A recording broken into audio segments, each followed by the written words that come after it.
อันนี้จะเป็นเมนูอาหารเที่ยงของสร้างทำบ้านสาววันตำแตงนั่นเองใส่พริกลงไปแต่ว่าพริกอันนี้มันสิเผ็ดกว่าพริกแดงพี่น้องตามด้วยกระเทียมใส่น้ำตาลลงไปนิดหน่อยน้ำตาลทรายขาว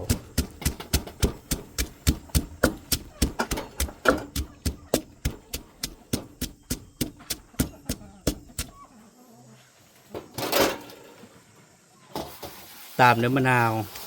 2 ซีกแต่ว่าตำแตงนี่สิบ่เน้นเปรี้ยวเด้อันนี้จะเป็นมะเขือเทศตามด้วยน้ำปลาร้าลงไป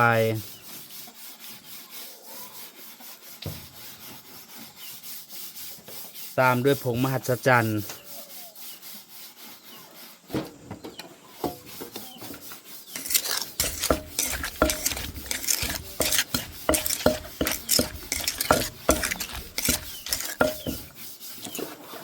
หลังจากนั้นใส่แตงลงไป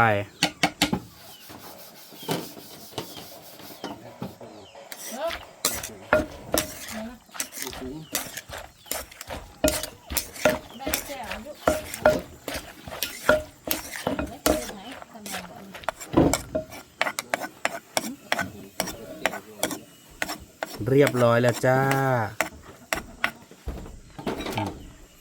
ตำแตงบ่เผ็ดเดี๋ยวอันเขาเจ้าเป็นโรคกระเพาะกินบ่ได้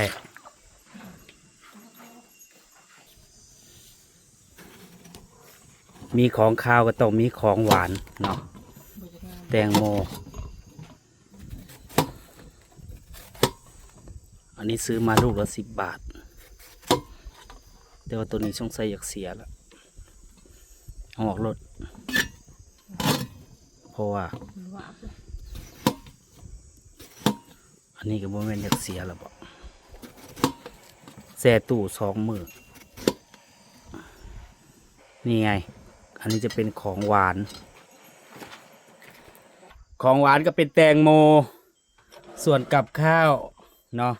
เดี๋ยวเขาเจ้าปกติจะจ้างปล่อยได้พี่น้องเขาเจ้าก็มีกับเขาวมาเองอยู่แต่ดีเจ้าของบ้าน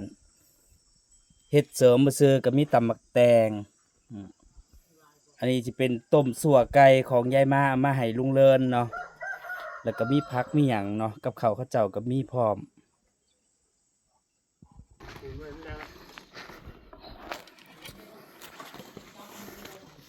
กับข้าวเดี๋ยวไปเบิ่งกับเขาของสร้างว่าเพิ่นมีหยังมากินแน่เนาะ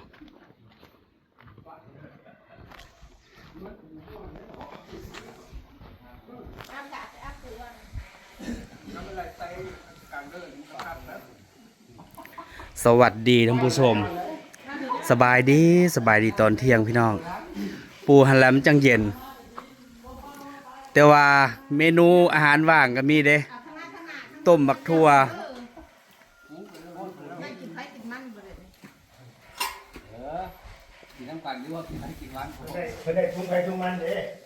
บักทั่วก็มีทั้งต้มทั้งดิบ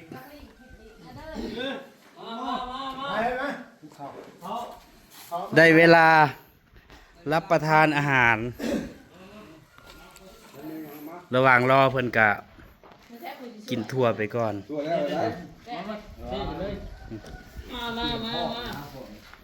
ทั่วดิบก็ได้พุละถุงทั่วต้มก็ได้พุละถุงพุ่นน่ะทั่วต้มยายรุ่นมีคนเมาให้ทีมงานสร้างทั้งสร้างอำมาลาพร้อมโอ้ยับตูดไปข้างนั้นมันเอียงไป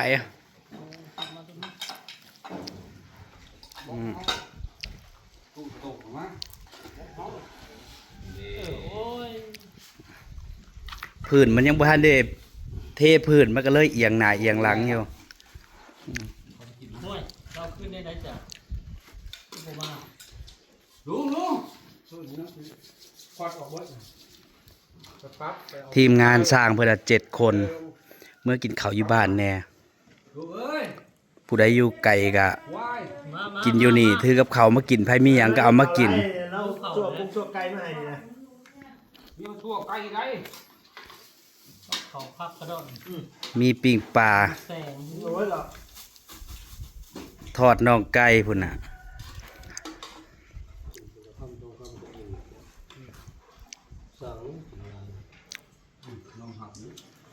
กินง่ายๆ มีหยังก็เอามากิน เอามาสู่กันกิน ถ้าเพิ่นมีแนวกินบางทีก็เอามาเฮ็ดกินอยู่พี่เนาะอยู่เถียงสาวันบางทีก็ถือมาแตะบ้าน ตัวยิงโคกยิงโคก มีหอดต้มสั่วเอียนพุ่นน่ะ โคก ครับที่ก็ขึ้นไปที่นั่งเลยจริงนะ ของ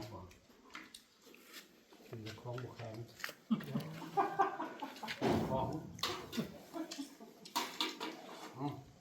แต่ว่าด้านในสาบแล้วเด้พี่น้อง ข้างนอกก็สาบแล้วสิแล้ว2ด้านแล้วเนาะ นี่ไงครับ แต่ว่ายังเหลือแต่ห้องนี่ห้องสาวัน เครื่องหนึ่งซื้อ ยังบ่ทันได้สาบ แต่ว่าตอนนี้เพิ่นสาบด้านนอกก่อน เครื่องเดียวผมไม่ตีกันไม่ไม่ให้ผม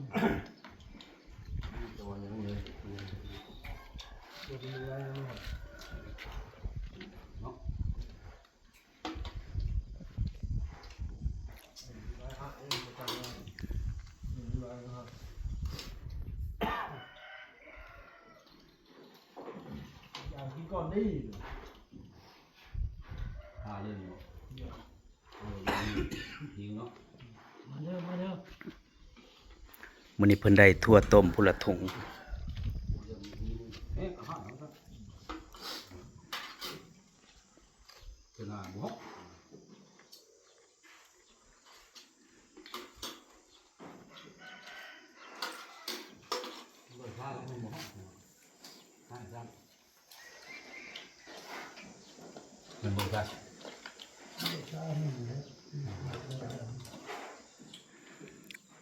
ยายมาแล้วก็เฮ็ดกับเขาวมาไว้ให้ลุงเลินซุมื้อ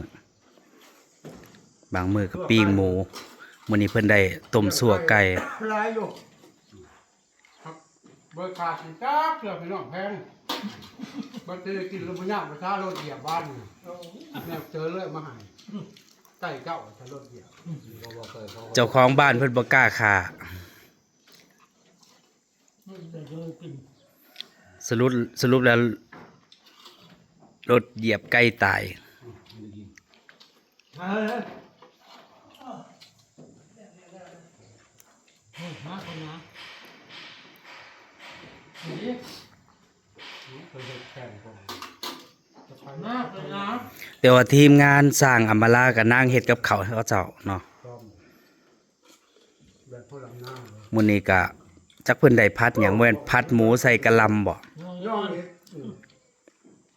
เฮ้ยตายแล้วมือ ทีมงานนั่นแฮงทำงานบนหลังคา แต่พอบ่ายมากะอยากแดดแน่เด้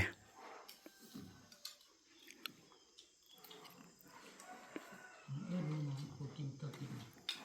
เบิดเลย กินเง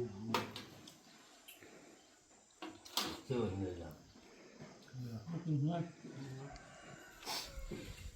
เขาไก่อยู่เป็นนี่ สร้างผู้อยู่ไกลก็เมื่อกินข้าวเพราะว่าสร้างในบ้านเอง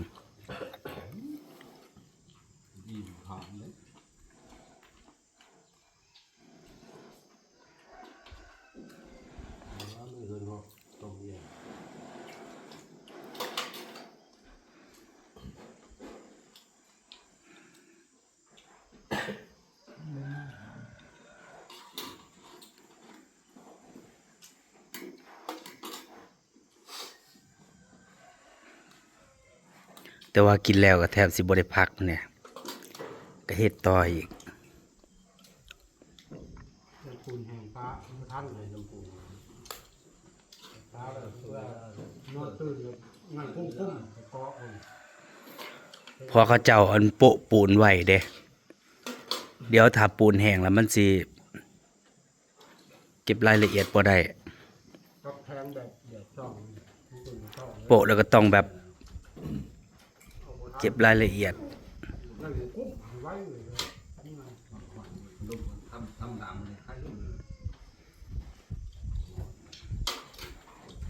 ก็อยู่บอกแกแพงยังไงเพราะท่านบอกแหละตรงนี้ ดีแต่บ่ค่อยแดดเด้อมื้อนี้ ลง เหมือนพายุจะเข้า มันทรงมืดฝนอยู่ เมื่อคืนก็ว่าพายุเข้าแต่ว่ามันไป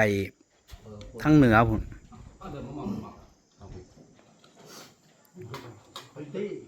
ให้ผมว่าที่จะจันต้นโอ้ยนั่นย่อ ประมาณนั้นเนี่ยมันไก่ ส่วนใหญ่ช่วงนี้ก็สิเป็นฝนฤดูร้อนเนาะ มาพร้อมกับลูกเห็บ เนาะ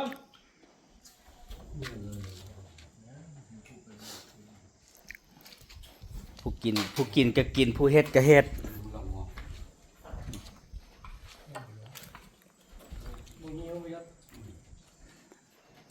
สาบหมดแล้ว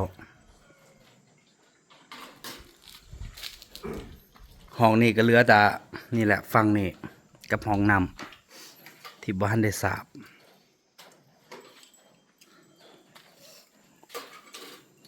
กับแผงนี่ที่เหลือแล้วเบิดแล้ว แต่ละห้อง ห้องนอนห้องครัว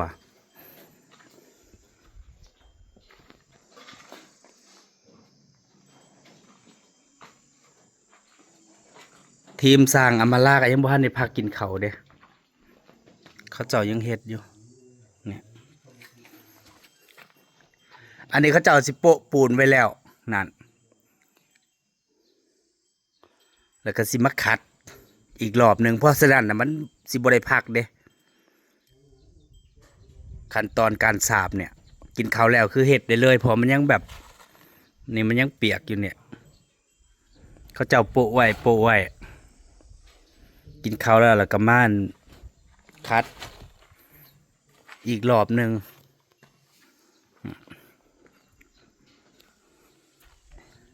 เมื่อวานเนี่ยสาบฟังนั่นมื้อนี้ก็สาบฟังนี่เนี่ยก็เกือบแล้วพุ่นเด้เขาเจ้าก็สิเอาให้มันแล้วมื้อนี้ล่ะผู้สาบก็สาบผู้คัดก็คัดสร้าง6 คนผู้หิวปูนก็หิวผู้ผสมปูนก็ผสมนี่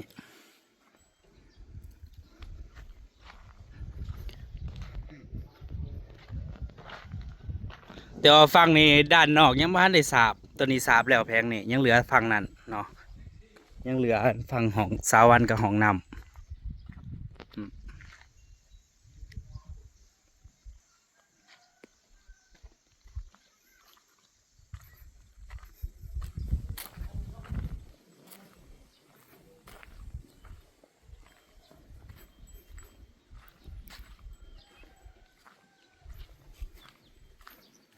สาบแล้วก็คัดให้มันเรียบ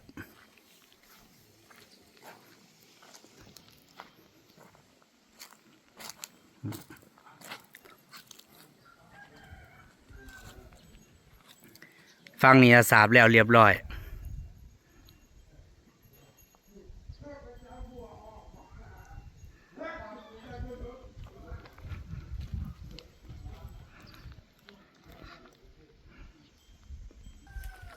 แต่ว่าหน้าต่างก็ยังสิได้แต่งอีกได้พี่น้องสิแต่งขอบหน้าต่างแล้วก็แต่งขอบข้างบนข้างล่างเนาะข้างบนตีติดไม้เสื้อลายก็สิได้แต่งขอบหน้าต่างก็สิได้แต่งขอบข้างล่างอีกก็ยังหลายขั้นตอนอยู่ข้างในก็สิได้ตกแต่งอีกเก็บรายละเอียดกลัวสิเป็นบ้านหลังหนึงได้ก็บ่แม่นเรื่องง่ายเนาะหลายขั้นตอน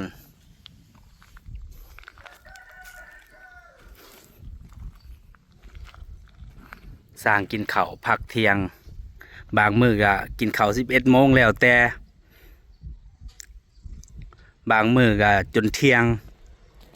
จังได้กินเพราะว่าย่านปูนแห้งย่านบ่แล้วงาน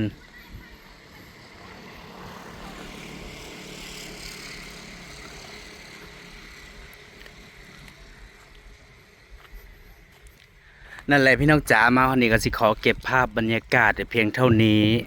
มื้อนี้ก็ได้ตำมักแตงให้ทีมงานสร้างลุงเลินกิน